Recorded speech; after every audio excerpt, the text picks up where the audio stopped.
Pokemon ZA has an E10 plus rating, which is higher than Legends Arceus, and the only main Pokemon game to be ever rated ages 10 or higher, which creates tons of speculations as to how different this new game could be. And that also gives room for the ultimate weapon firing from X and Y, and it could do some insane stuff, or AZ just passing away. One thing is clear in this game is that AZ will play a pivotal role and we'll meet him early on. I hope they make the Eternal Flower Floette unobtainable because AZ spent 3,000 years to get it back, and he deserves to keep it. Like, just imagine us taking Floette away from him after the Pokemon War and all the things that he done to search for his beloved Pokemon. And if you see X and Y as the start of his journey to redemption, then Legend ZA might be the finale of his redemption, where we see him make a sacrifice. Because he just came from X and Y as this rugged, kind of hobo-looking person. But now in Legend ZA, he's become more fancier. He's got a tie, that green tie actually, to suit Zygarde. He also got that hotel. He literally owns a hotel now. And he lets us just go inside and book some rooms. But it's funny that he has a hotel instead of just an apartment. Like, why did they have to make it a hotel? Like, what are we going to do with those rivals or something? Since he's kind of dressed in like the Legend ZA theme with that green bow, he could have some link to Zygarde. Like, Zygarde will play a role in how his story goes with Floette. I really like to see, maybe since Floette is also like a flower, Zygarde, if you know about his lore, he really took care of nature and he really appreciates Pokemon. Zygarde really wanted to protect every single Pokemon inside the environment, on all the nature and all the waters, the ponds, the grass. He takes care of it all, like makes it clean and fresh. Floette could have a very good link to Zygarde in this plot for his Legend ZA. And immortality is a curse though, so it's a blessing to get death after a certain point, because I feel like AZ just can't live forever. At some point, he's just gonna feel like it's just too tiring for him and he doesn't want to live that long. And he might give us Floette because we are still young and we have our whole lives ahead of us. And he feels he will die soon, but they won't show it. It makes sense to put ZA's introduction in the beginning of the game, and maybe he's gonna be the one that gives the starters to us. Because it's like Professor Sycamore, but this time, maybe ZA could be our caretaker and just see how we grow throughout our journey. Like in the beginning, we're just a weak random trainer, and then we just climb our way as the ranks go from Z to A.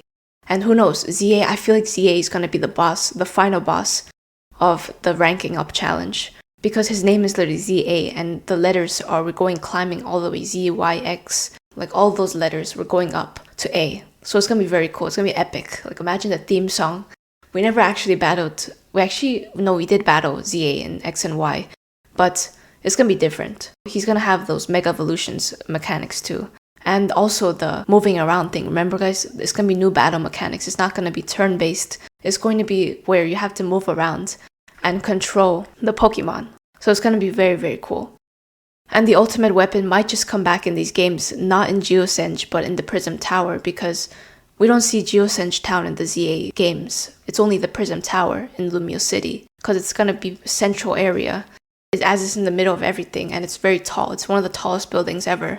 Or it could also be Quasar Tico Inc. Or is it Quasar Tico? I feel like Quasar Tico is going to have like those ultimate weapon, like Jet and Vinny. They could collab with Team Flare or Lysandre returning to have that ultimate weapon inside the Quasar Tico Inc. But obviously, Quasar Tico supports the redevelopment of Lumio City, so I don't think that will happen. I think he'll be more in the Prism Tower because the Prism Tower runs all the electricity, and it's like the Sword and Shield Rose where he controlled all those buildings. So yeah, there could be also a theory that Lysandre and Team Flare could return potentially because they played a large role in X and Y. And Lysandre said he wasn't just gonna give up. He's gonna keep on pushing, spread his ideals to inside Kalos region. He just wanted to like get rid of everyone, like extinguish Pokemon and people, and just have him as like the ultimate ruler and the villain himself. And Team Flare grunts, who knows, maybe, I don't think it'll be actual Team Flare grunts like the ones we saw in X and Y with those orange suits and orange hair. I don't think it's gonna look like that in ZA. I feel like it's gonna be more like Team Rocket, where they're gonna look a little different and they might just look like regular people, but they could have like an Easter egg where they say that, oh, they're Team Flare. So it could be like a redemption. Like Team Flare could turn into the good guys, and Jet and Vinny, like those people, like part of the Quasar Tico Inc., will turn into the bad guys. Speaking of the E10 plus rating, we can also see that Kalos War, the ancient Kalos War, and the consequences that it could have that it previously did. Because the Kalos War really was destructive. Like Floette got angry, and AZ tried to help all the Pokemon out, but it just wasn't successful. Like there was a lot of destruction, a lot of Pokemon getting killed. Kalos War, we could see that theme playing around because war is a pretty tough, heavy topic, and it has to do with a lot of brutality. I feel like the war maybe might return in ZA because of the E10 plus rating. A little cool thing is, I feel like Sycamore will also return because there's no way that the characters look very similar to Sycamore, like the hairstyle. But it's not going to be those huge professors that play a big role because this time ZA is like a brand new life that the trainer is beginning. Like they just want to tour, they want to rank up. So I feel like the professors are not going to really play that pivotal role. They're just going to maybe return to study Zygarde as a legendary Pokemon itself and give us tips on how to hunt it down.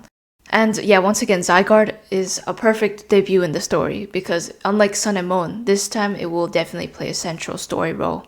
So Zygarde, allow him to just be in the shadows for the beginning, and then as the story goes on, we could see him and the cores, the cells, just getting collected. So yeah, that's my speculations for Legend ZA so far. I know there's a lot going on. I'm very excited to see what just other stuff there is rather than just battling and the ranking up mechanics. I just want more of like the story and the lore behind what AZ is going to happen. The Lysandre possibly coming back. And Jet and Vinny, I want to see what their plans are. That's all for me. Peace.